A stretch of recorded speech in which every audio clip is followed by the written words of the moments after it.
I was standing in my driveway on a Tuesday morning in Austin, Texas, when Deborah Norton pulled up in her white Lexus SUV with her lips already pursed like she'd just sucked on a lemon. I knew exactly what was coming because that expression only meant one thing. The HOA president had found something new to complain about. Quinn Watson. She called out my full name like a school teacher catching a student in the act. We need to talk about that monstrosity you've installed in your front yard. I glanced back at my metal sculpture, a 12-foot-tall abstract piece I'd spent the last 3 months welding together in my garage. It was made of recycled steel, copper pipes, and various metal scraps I'd collected over the years. The morning sun caught the polished surfaces just right, creating dancing patterns of light across my lawn. I thought it looked incredible, like a modern interpretation of a tree reaching toward the sky with geometric branches spreading in all directions. "You mean my artwork," I said, wiping my hands on my jeans. I'd been touching up some of the welds that morning, making sure everything was perfect. "Artwork?" Deborah laughed, but there was no humor in it. "That's what you're calling it. It looks like a junkyard threw up on your property. I've already received 17 complaints from neighbors just this morning." "It went up yesterday afternoon," I said, checking my watch. "It's barely been 16 hours. Exactly my point. People are upset, Quinn. This is Riverside Heights, not some artist commune in East Austin. We have standards here, rules that everyone agreed to follow when they bought their homes." I'd known buying into an HOA neighborhood might cause issues eventually, but the house had been perfect. A 1960s ranch-style home with a huge garage that I'd converted into my workshop, a large front yard, and it was only 20 minutes from my job at the metal fabrication plant. I'd read through the HOA rules before purchasing, and while there were restrictions on paint colors and lawn maintenance, I hadn't seen anything specifically prohibiting art installations. "I read the covenant," I said. "There's nothing in there about sculptures or outdoor art."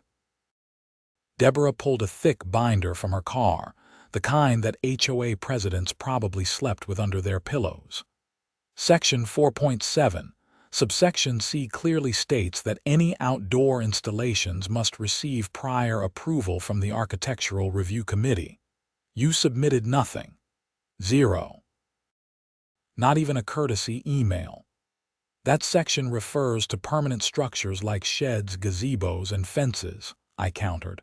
My sculpture isn't a structure, it's art. It's movable, technically speaking. It's welded to a concrete foundation that you poured into the ground. I can see the base from here. She pointed with one manicured finger, her 3-carat diamond ring catching the light. That makes it permanent.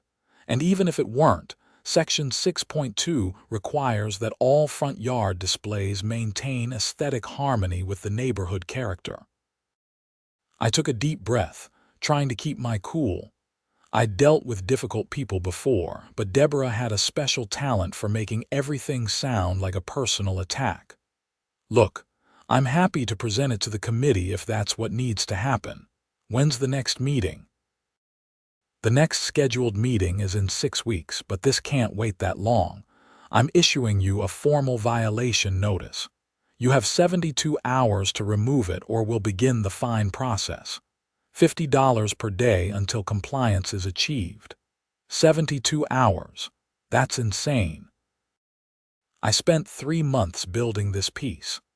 The concrete foundation alone needs time to properly cure before I could even consider moving it without damaging my yard.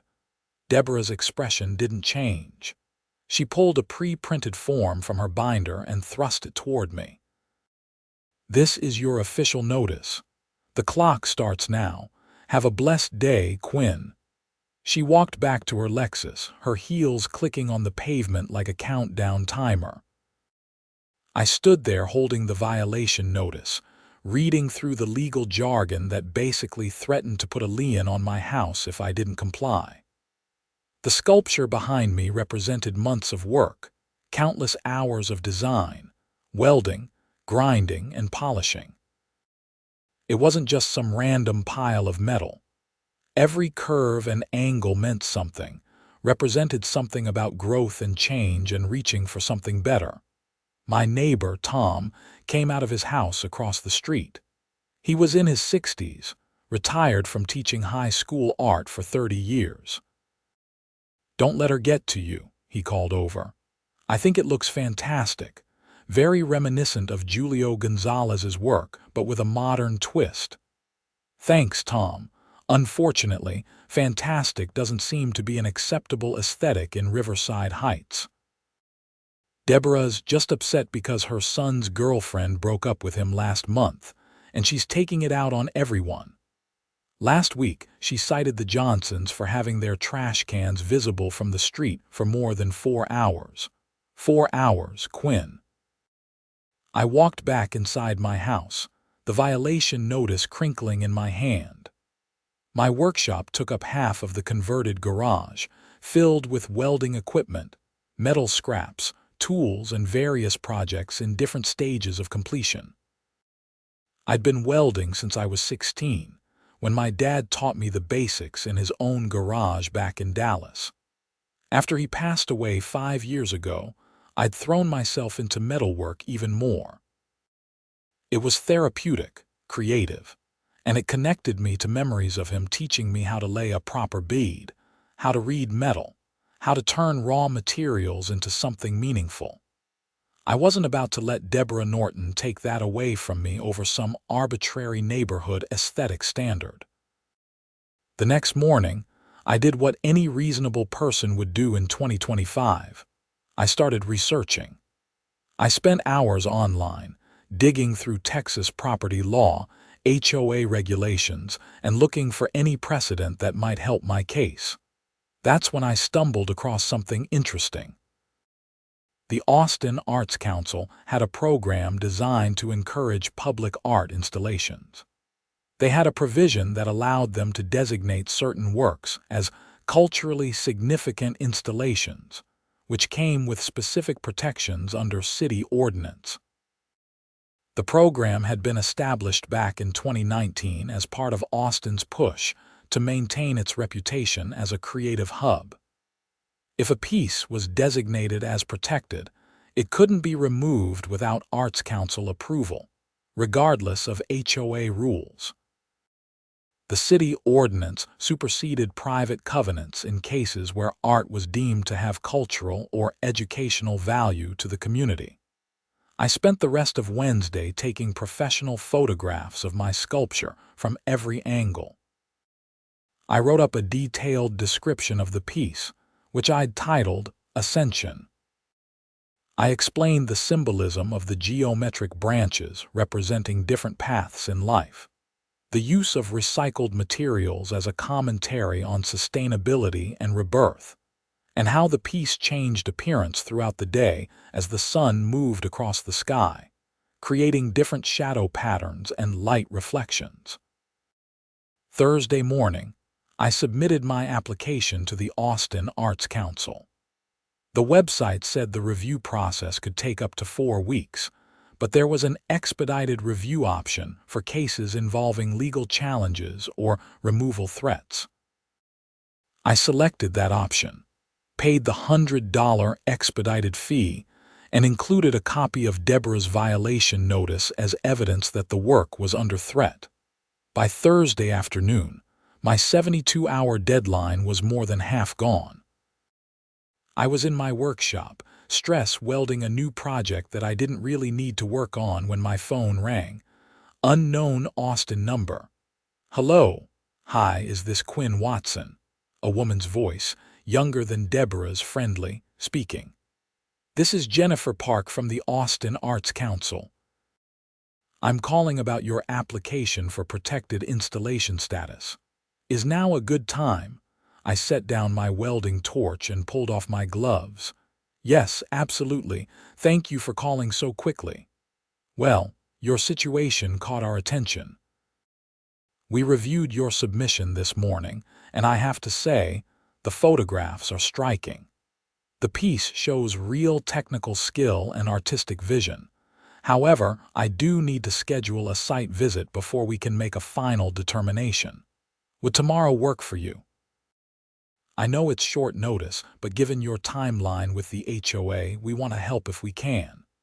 Tomorrow is perfect. Any time that works for you. How about 10 in the morning? I'll bring Marcus Chen, one of our senior reviewers. He specializes in contemporary metal sculpture, actually. He taught at the university for 15 years. After we hung up, I felt a genuine spark of hope for the first time since Deborah had shown up with her binder of doom. I spent the rest of Thursday and Friday morning making sure the sculpture and the surrounding area looked immaculate.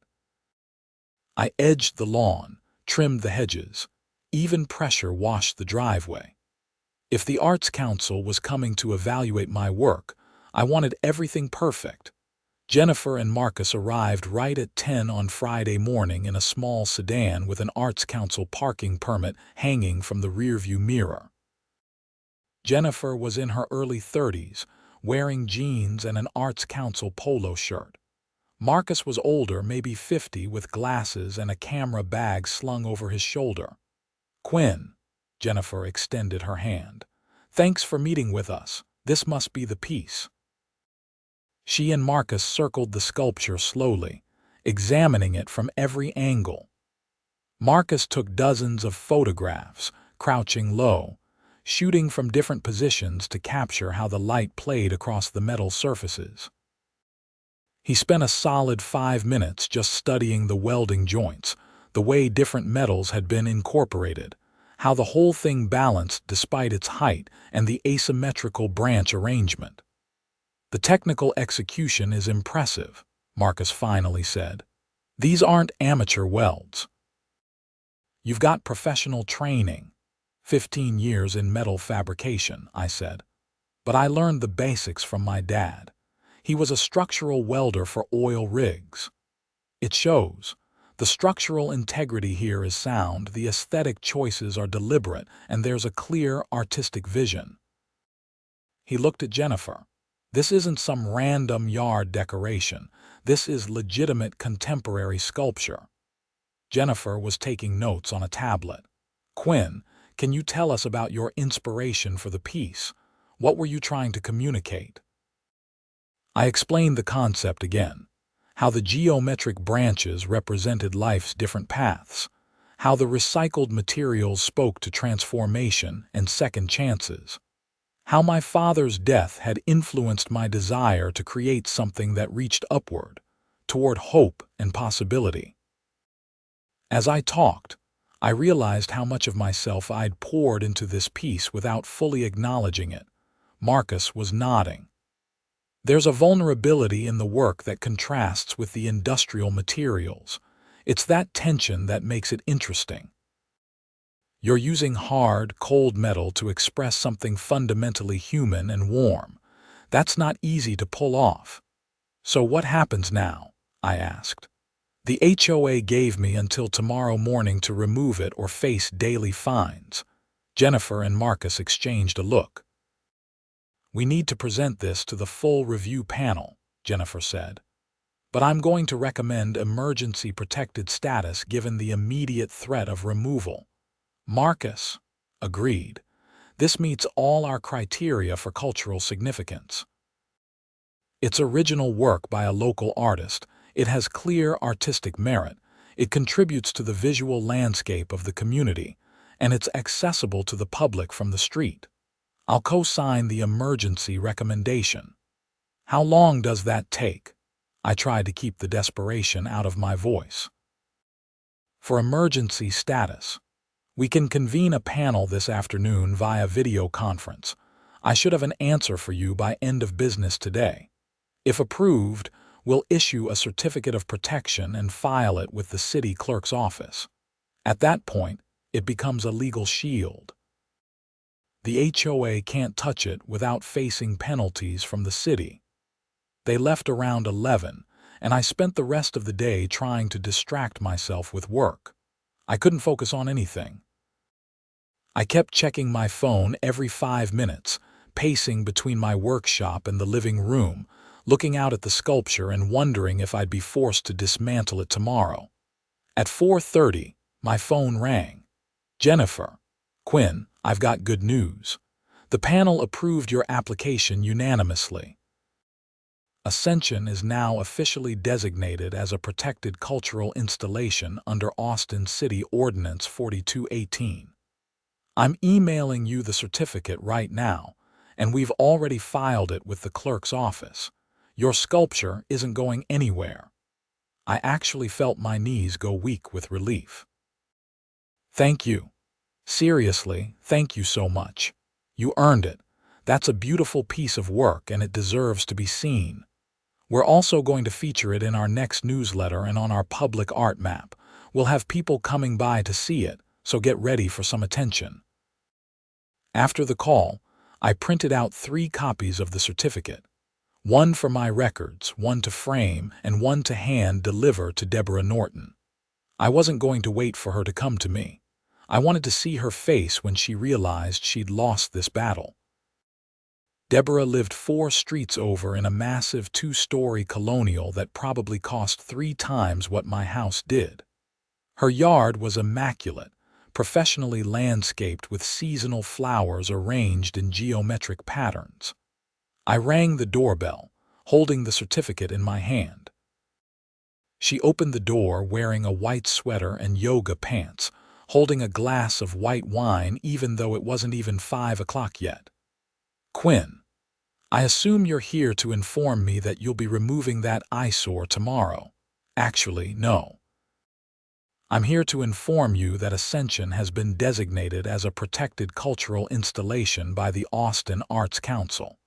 Under City Ordinance 4218, it cannot be removed without Arts Council approval. That supersedes HOA covenants." I handed her the certificate. "So I won't be removing it." "Not tomorrow, not ever." Deborah's face went through several color changes as she read the certificate, pink to red to almost purple. "This is ridiculous. You can't just use some city loophole to ignore neighborhood rules that everyone else has to follow." "It's not a loophole. It's a legitimate program designed to protect public art. The Arts Council reviewed my work, determined it has cultural and artistic merit and granted protection. It's all legal and above board. We'll see about that." She thrust the certificate back at me. "The HOA has lawyers, Quinn. Expensive ones. We'll challenge this." "That's your right," I said, staying calm. "But I think you'll find that city ordinances trump private covenants. You're welcome to waste the HOA's money on legal fees if you want." I walked back to my car, feeling lighter than I had in days. I'd won. The sculpture was protected. Deborah couldn't touch it, but I should have known it wouldn't be that simple. Saturday morning, my 72-hour deadline came and went. No Deborah, no violation, nothing. I actually started to relax, thinking maybe she'd accepted defeat and moved on to harassing some other neighbor about their mailbox placement or something.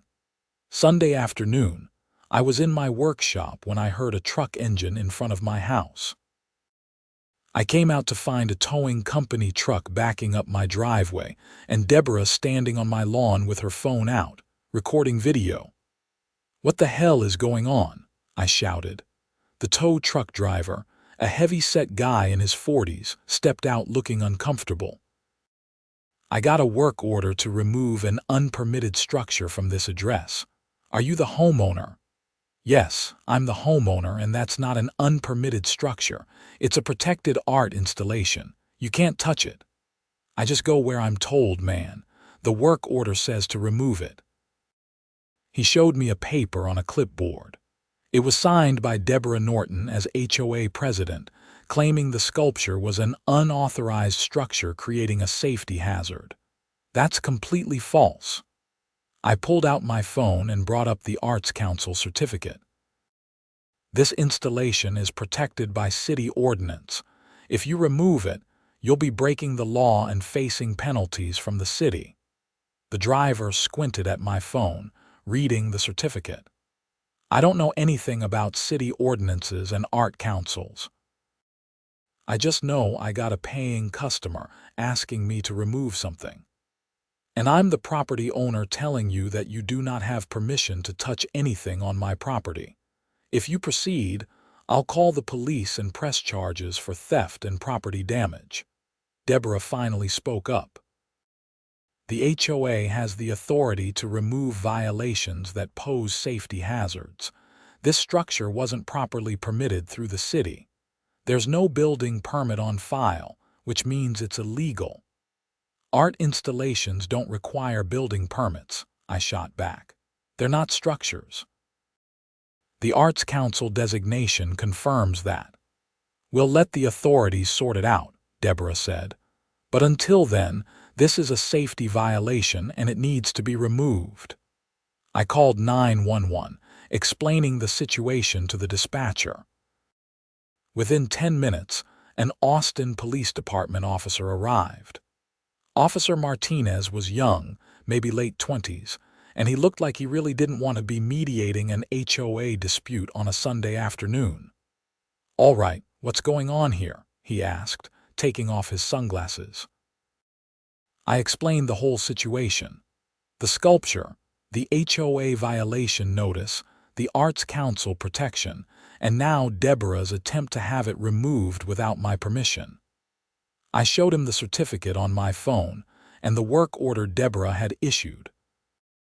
Officer Martinez spent several minutes reading through everything, occasionally glancing at the sculpture and then back at the documents.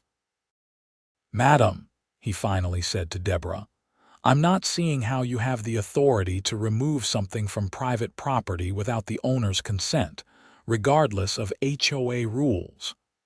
The covenants give us the authority to remedy violations," Deborah insisted. "It's in the enforcement section. That typically applies to things like removing dead trees or abandoned vehicles, not permanent installations. And Mr. Watson has documentation from the city that this is a protected art piece." Officer Martinez turned to the tow truck driver. "Sir, I'd advise you not to proceed with this removal. There's a legal dispute here that needs to be resolved through proper channels, not by taking someone's property." The driver looked relieved. "Fine by me. I don't get paid enough to deal with this anyway." He started packing up his equipment. "Madam, you're going to need to handle this another way. I'm not touching it." Deborah's face was approaching that dangerous purple color again. "This is obstruction of HOA enforcement. Both of you will be hearing from our legal team." After the truck left and Officer Martinez took statements from both of us for his report, I thought that would be the end of it. But Deborah wasn't done. Not even close. Monday morning, I woke up to find orange spray paint all over the base of my sculpture. Someone had written "eyesore" and "remove IT" in crude letters across the concrete foundation. My heart sank as I looked at the damage. The paint hadn't gotten on the metal parts of the sculpture itself, but the base was ruined. I immediately called the police and filed a vandalism report. A different officer came out, took photos, and filed a report, but he was honest with me about the chances of finding who did it. Unless you've got security cameras that caught them in the act, these neighborhood vandalism cases are tough. We'll increase patrols in the area, but I can't make any promises. I spent 3 hours that afternoon with paint stripper and a pressure washer, cleaning the graffiti off the concrete. Tom came over to help, bringing his own supplies. "This is getting ugly," he said as we worked.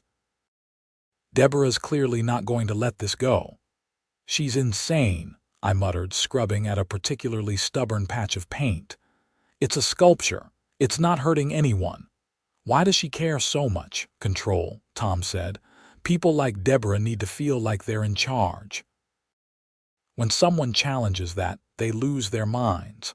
I've lived in this neighborhood for 8 years, and I've seen her go after at least a dozen homeowners for various things. Most people just give in because it's easier than fighting." Well, I'm not giving in. The next 3 weeks were a nightmare. Someone kept messing with the sculpture. First it was more spray paint. Then someone scratched gouges into the polished metal with something sharp, probably a key or a screwdriver.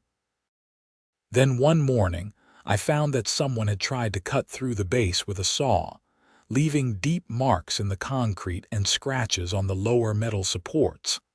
I installed security cameras, finally. 2 high-quality ones with night vision, covering the front yard from different angles. I should have done it earlier, but I'd been naive enough to think that people in a nice neighborhood wouldn't stoop to vandalism and property damage. The cameras caught the next incident.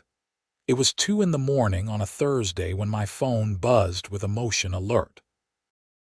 I pulled up the camera feed and watched in real time as 2 figures in hoodies approached my sculpture with what looked like sledgehammers. I immediately called 911 while pulling on clothes and running outside. I flipped on every exterior light I had, flooding the front yard with brightness.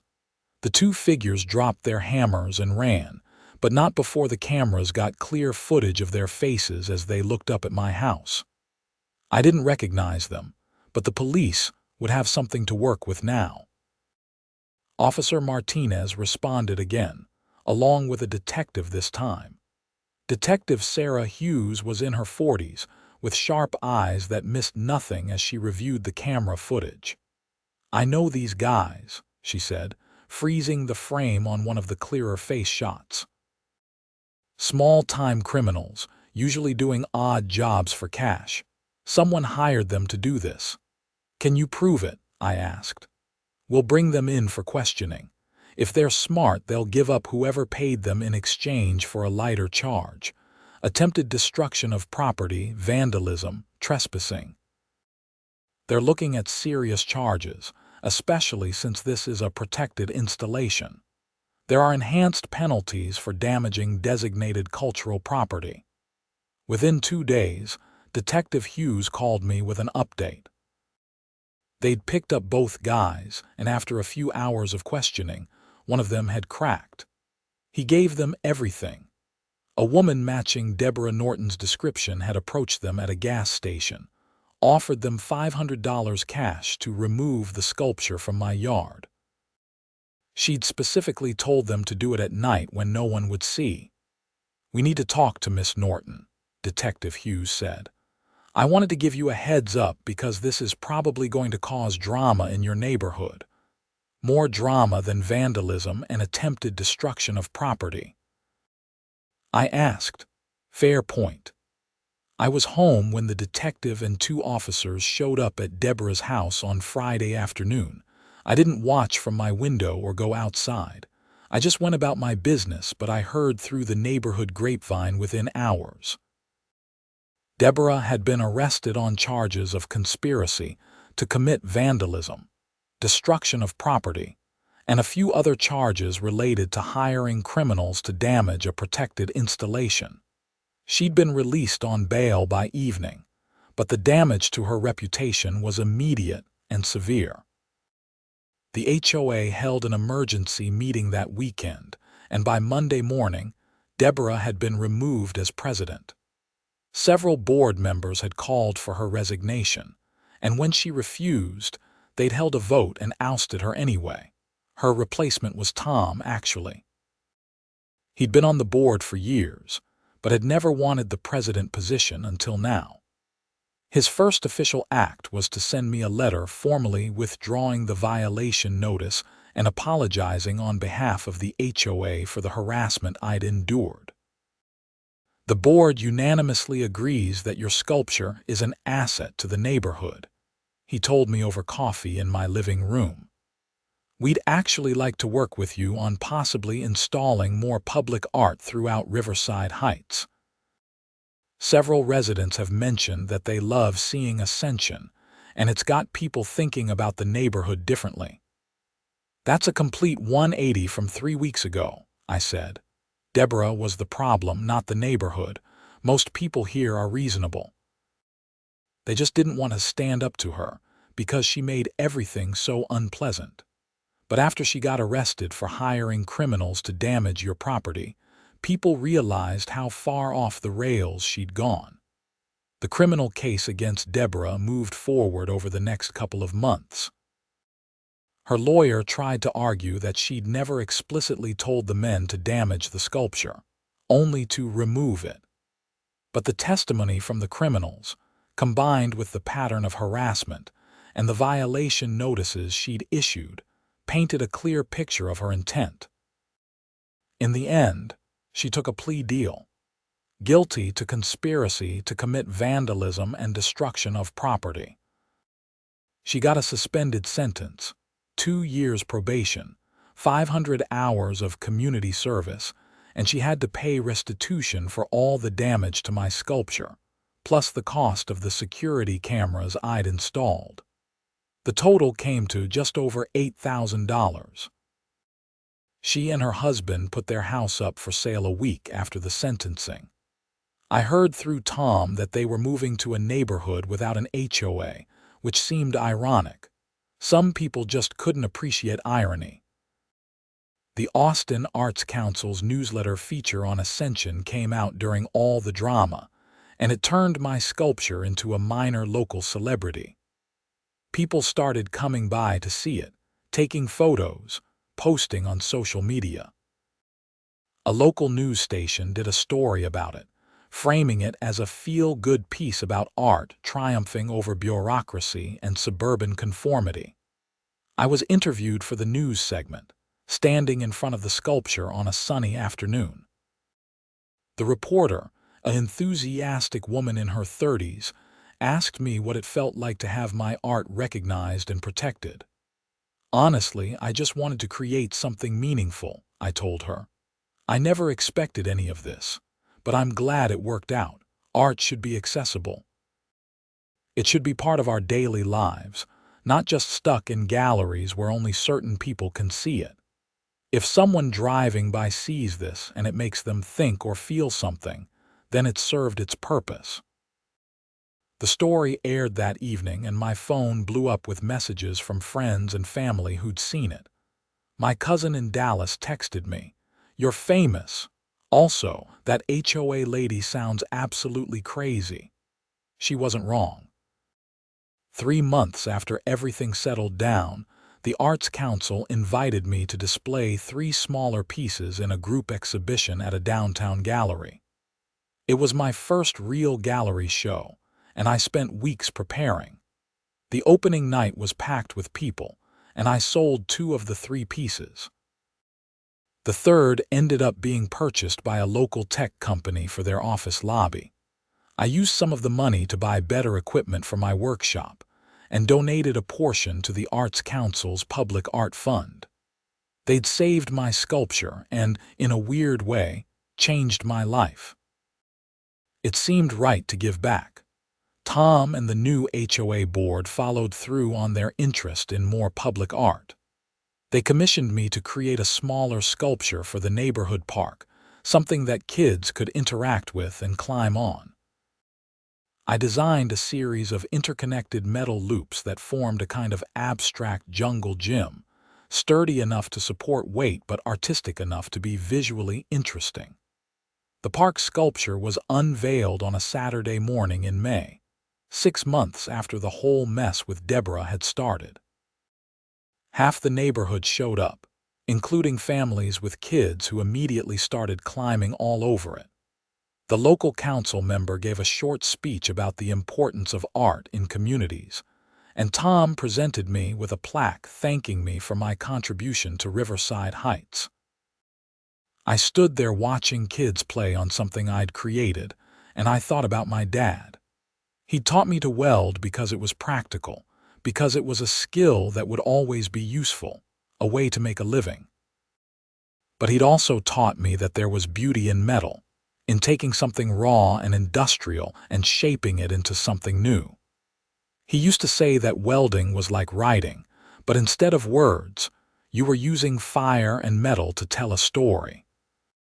I wished he could see what his lessons had led to, How that skill he'd passed down had become something more than just a job. It had become a way to connect with people, to add something meaningful to the world, even if it was just a sculpture in a suburban front yard or a playground structure in a neighborhood park. The whole experience taught me something important about standing up for what matters. It would have been easier to just remove Ascension when Deborah first complained, to avoid the confrontation and the drama. But easy isn't always right. Sometimes you have to fight for the things you believe in, even when it's uncomfortable, even when it costs you time and money and peace of mind. Deborah's harassment had been meant to intimidate me into compliance, to make me fall in line like everyone else she'd bullied over the years. But instead, it had backfired spectacularly. She'd lost her position, her reputation in the neighborhood, and ended up with a criminal record. Meanwhile, my sculpture had become a protected landmark. I'd been commissioned for more work, and the neighborhood had rallied around the idea of public art. I still lived in that same house, still worked at the metal fabrication plant during the day, and still spent my evenings and weekends in my workshop creating new pieces. But things were different now. I had a community that supported my work, recognition from the Arts Council, and a sense of purpose that went beyond just personal satisfaction. Ascension still stood in my front yard, catching the morning sun and creating those dancing patterns of light and shadow across the lawn. The metal had started to develop a patina in some spots, which I actually liked. It gave the piece character, showed that it was a living part of the environment, changing and evolving with time. Sometimes I'd catch people stopped on the sidewalk, looking at it, taking photos. Once I came home from work to find an art class from the local community college set up on the street with easels, sketching the sculpture as an exercise in perspective and form. Their teacher, a woman in her 50s, asked if I minded. "Not at all," I told her. "That's what it's here for. To be seen and experienced." On quiet evenings, I'd sometimes sit on my front porch with a beer and just look at the sculpture, remembering the 3 months I'd spent building it. Every weld, every piece of metal, every design decision. I'd created it during a difficult time, working through grief and uncertainty, trying to make sense of loss and change. The physical act of welding had been therapeutic, but the finished piece had become something more. It had become a statement about transformation, about taking broken and discarded things and making them into something whole and beautiful. The legal bills from fighting the HOA had been substantial, even though I'd eventually won. The restitution from Deborah covered the physical damage and the cameras, but not the lawyer fees or the time I'd spent dealing with violation notices and police reports. Still, I didn't regret any of it. Some things are worth fighting for, worth the cost and the stress and the uncertainty. Tom stopped by one evening about a year after everything had settled down. We sat on my porch drinking beer and watching the sunset paint colors across the sky. "You know what's funny?" he said. "This neighborhood has gotten more publicity and positive attention in the last year than it ever did under Deborah's regime. We've had articles in local magazines, posts on architecture and art blogs, people specifically choosing to move here because they like the community's support of public art. Property values have actually gone up. So art is good for business," I said with a slight grin. "Turns out, yeah, who knew? Well, besides everyone who's ever studied urban development and community building." Tom took a sip of his beer. "But seriously, you changed something here. Not just the physical landscape, but the whole attitude. People are more willing to take risks now, to express themselves, to push back against arbitrary rules. We've had 3 other homeowners submit proposals for art installations. Nothing as dramatic as yours, but still. Garden sculptures, mosaic pathways, a painted mural on someone's garage door. "That's great," I said, meaning it. "That's what art should do. It should inspire people to create, to add beauty to their surroundings." "Deborah would have hated it," Tom said. Deborah hated everything that she didn't control. We sat in comfortable silence for a while, watching the light fade and the streetlights flicker on. My sculpture was illuminated by the landscape lighting I'd installed, creating dramatic shadows that stretched across the lawn. I designed the lighting carefully, wanting to make sure the piece looked good at night as well as during the day. "Have you heard anything about her?" I asked, curiosity getting the better of me. "She and her husband moved to a place outside Round Rock. No HOA, like a 10-acre property. Apparently she's on the zoning committee for the county now." Tom shook his head. "Some people never learn. She'll find something new to be miserable about and make it everyone else's problem. At least it's not our problem anymore. Amen to that." The criminal case had closed, the restitution had been paid, and the neighborhood had moved on.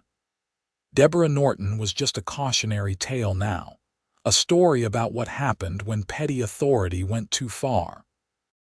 Her name came up occasionally at HOA meetings, usually as an example of how not to handle disputes with homeowners. My work had started getting more attention beyond just the local community. A gallery in San Antonio reached out about including Ascension in a catalog of significant Texas public art. A professor from the University of Texas interviewed me for a paper. She was writing about the intersection of private property and public art. A documentary filmmaker spent an afternoon at my house, filming the sculpture and asking me questions about the creative process and the conflict with the HOA.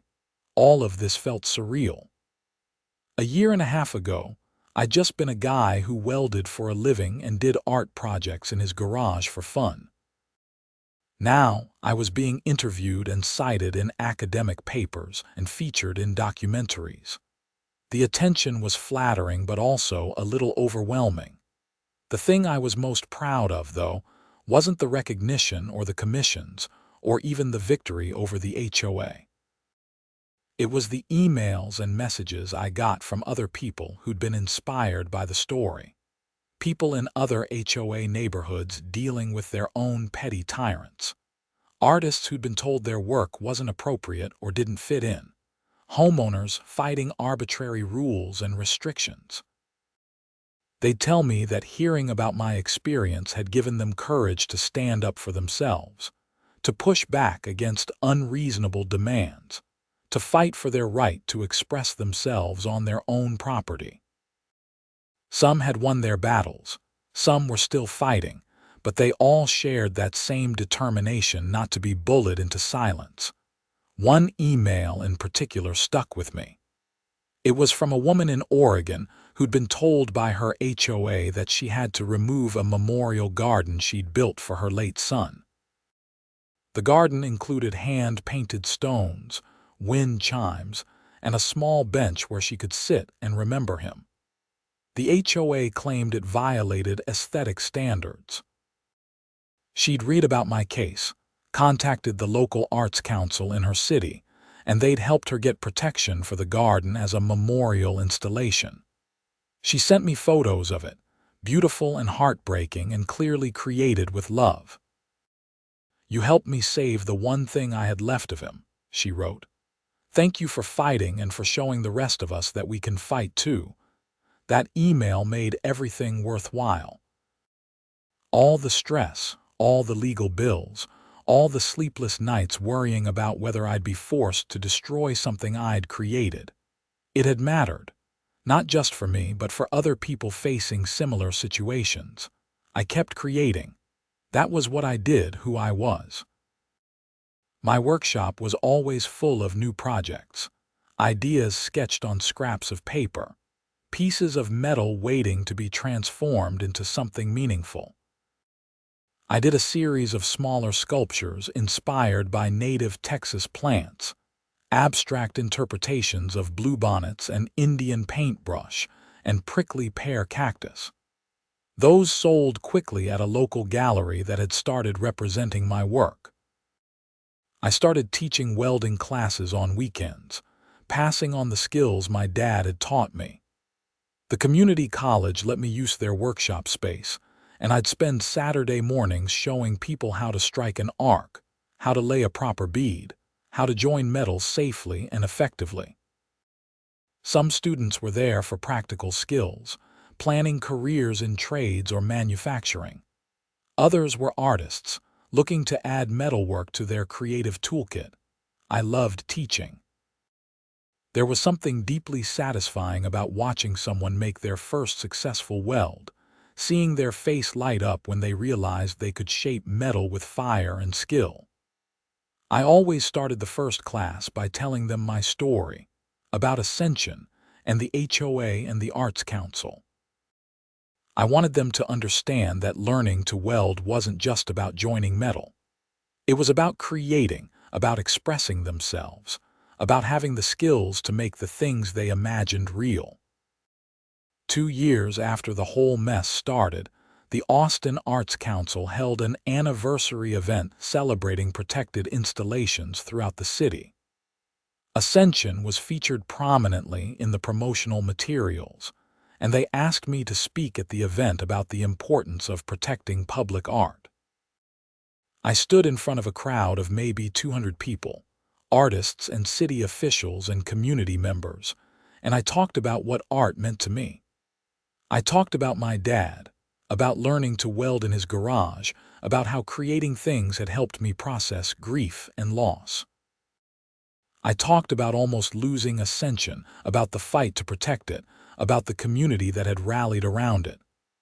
Art isn't decoration, I said, looking out at the crowd.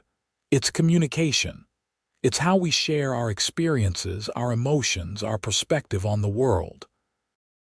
When someone tries to silence art, they're trying to silence that communication. They're saying that their comfort with uniformity is more important than someone else's need to express themselves, and we can't let that happen. The applause was genuine and sustained. After the speech, people came up to talk to me, to shake my hand, to tell me their own stories about art and expression and fighting for the right to create. A local sculptor told me about her battle with a landlord who'd wanted her to remove a piece from the courtyard of her apartment building. A photographer described fighting his HOA over a treehouse he'd built for his daughter that doubled as a photo blind for shooting backyard wildlife. A muralist talked about working with property owners to transform blank walls into community storytelling. Everyone had a story. Everyone had faced some kind of resistance, some authority figure who decided that their vision of order was more important than individual expression. And everyone had found a way to fight back, to stand up for what they believed in, to protect their right to create and share their work. That's what Ascension had become, I realized. Not just a sculpture in my front yard, but a symbol of that resistance, that determination to create despite obstacles. People knew the story, knew about the fight with the HOA, knew that the piece had been threatened with destruction and had survived. That narrative had become part of the work itself, adding layers of meaning beyond what I'd originally intended. Jennifer Park from the Arts Council found me after the event. "That was a great speech," she said. "You've become quite an advocate for public art." "I just tell my story," I said. Everyone's story is different, but the core is the same. We all deserve the right to create and share our work without being threatened or harassed. Well, you're making a difference. We've seen a significant increase in applications for protected status since your case. Artists are more aware that these protections exist, and they're more willing to fight for them. As the evening wound down and people started to leave, I stood outside the venue looking up at the Austin skyline. This city had a reputation for creativity, for embracing the weird and the different and the expressive. That reputation had saved my sculpture. The Arts Council, the city ordinance protecting public art, the community support, all of it was built on a foundation of valuing creativity over conformity. I drove home that night thinking about how much had changed in 2 years. My quiet life of work and weekend art projects had transformed into something more public, more connected. I had students now, people who looked to me for guidance and inspiration.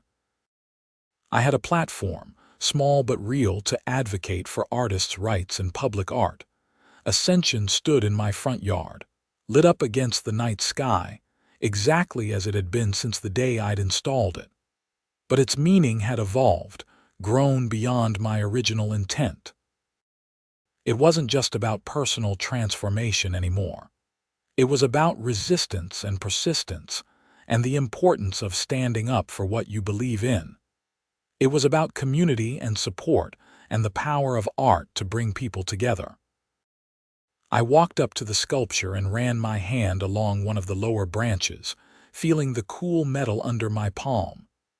Every weld joint, every surface, I'd made with my own hands. I'd put months of work into this piece, but more than that, I'd put part of myself into it. My memories of my dad, my grief, my hope for the future, all of it was here, transformed into steel and copper and light.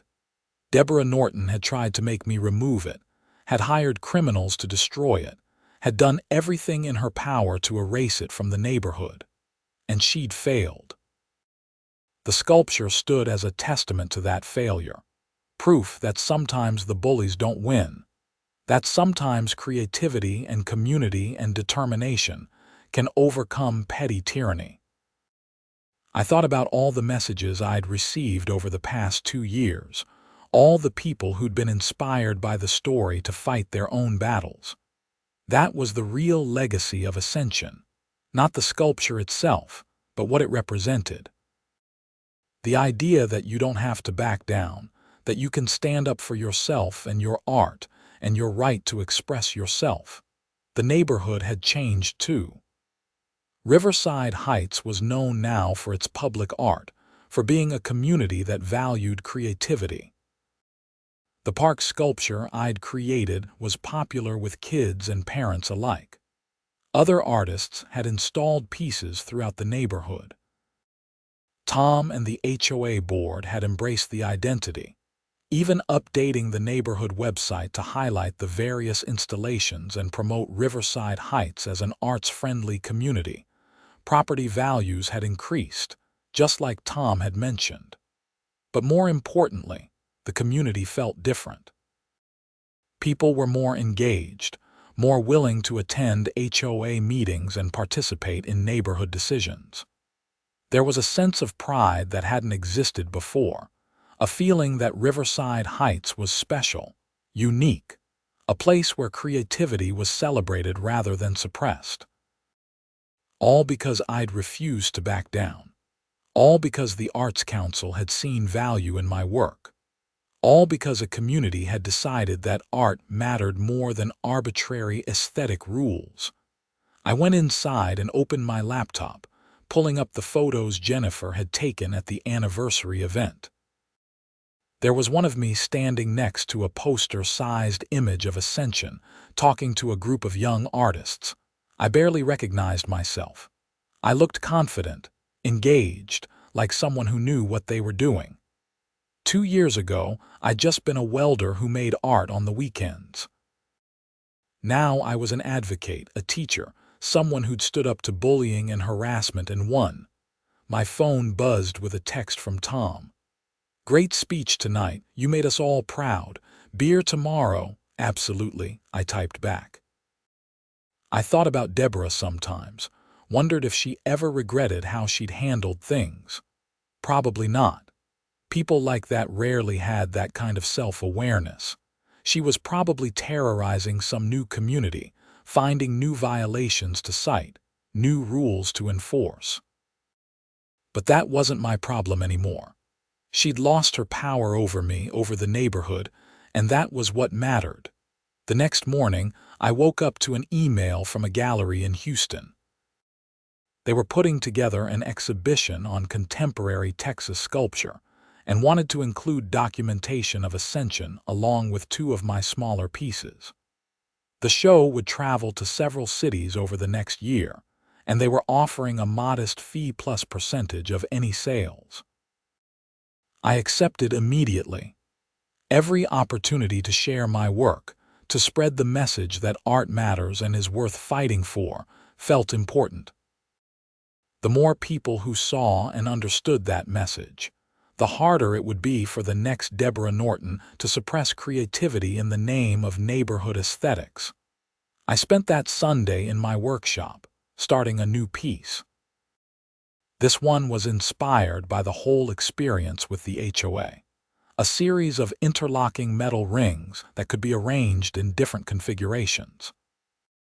The idea was that the same elements could create different structures depending on how they were connected, a metaphor for how communities could shape themselves through the choices they made about what to value and protect.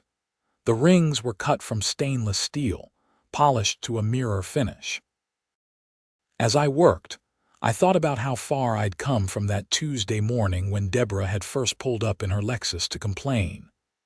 I'd been defensive then, uncertain, worried about losing something I'd worked hard to create. Now I understood that what I'd really been fighting for was bigger than one sculpture. It was about the right to create, to express myself, to contribute something meaningful to my community. Tom stopped by that afternoon with beer and burgers from a local place we both liked. We ate on my porch, watching people walk by and stop to look at Ascension. A couple with a baby in a stroller paused, the woman taking a photo with her phone while the man reads something on his screen, probably the Arts Council's description of the piece. "Never gets old," Tom said, watching them. "People discovering it for the first time. It's why I keep it in the front yard instead of the back," I said. "Art should be shared, not hidden away." Deborah would have disagreed. Deborah disagreed with everything that didn't fit her narrow vision of how the world should look. That's her problem, not mine. We sat in comfortable silence, eating burgers and drinking beer, enjoying the late afternoon sun. This was my life now. Creating art, teaching welding, being part of a community that valued creativity and expression. It was a good life, one worth fighting for. The legal battle was over, the criminal case closed, and the sculpture stood protected by city ordinance. But the real victory was subtler than that. It was in the messages from other artists who'd found the courage to fight for their work. It was in the neighborhood kids climbing on the park sculpture I'd created. It was in the students learning to weld, discovering they had the skills to create things with their own hands. It was in the community identity that had shifted from conformity to creativity. Deborah Norton had tried to silence me, to force me into compliance with her vision of suburban uniformity. Instead, she'd inadvertently sparked a movement, however small, toward valuing art and expression and individual creativity. Her harassment had backfired so completely that it was almost funny. Almost if you ignored the vandalism and the stress and the legal bills. But I'd survived it all, and Ascension still stood in my front yard, reaching toward the sky with its geometric branches, catching the light and creating shadows, transforming throughout the day as the sun moved across the sky. It was permanent now, protected not just by legal designation but by community support and recognition. I thought about my dad again, about those weekend afternoons in his garage learning to weld. He taught me a skill, yes, but more than that. He taught me the satisfaction of creating something with your own hands, of taking raw materials and transforming them into something new. He'd shown me that there was dignity in the work, beauty in the process, and meaning in the finished product. If he could see what those lessons had led to, I think he'd be proud. Not just of the sculpture or the recognition or the victory over the HOA, but of the fact that I'd stood up for something I believed in, that I'd fought for my right to create and share my work, that I'd refused to be silenced or intimidated. That was the real story of ascension, not the metal or the design or even the Arts Council protection. It was the story of refusing to back down, of standing up to bullying, of believing that creativity and expression matter enough to fight for. It was a story about community and support, and the power of art to transform not just spaces but people and relationships and entire neighborhoods. As the sun set and the landscape lighting kicked on, illuminating the sculpture against the darkening sky, I felt a deep sense of satisfaction. I'd created something that mattered, something that would outlast me, something that had already changed lives and inspired others. That was more than I'd ever hoped for when I'd started welding pieces together in my garage 3 years ago. Ascension stood tall and proud, a testament to creativity, resistance, and the fundamental human need to express ourselves and share our vision with the world. And nothing Deborah Norton or anyone else could do would ever change that.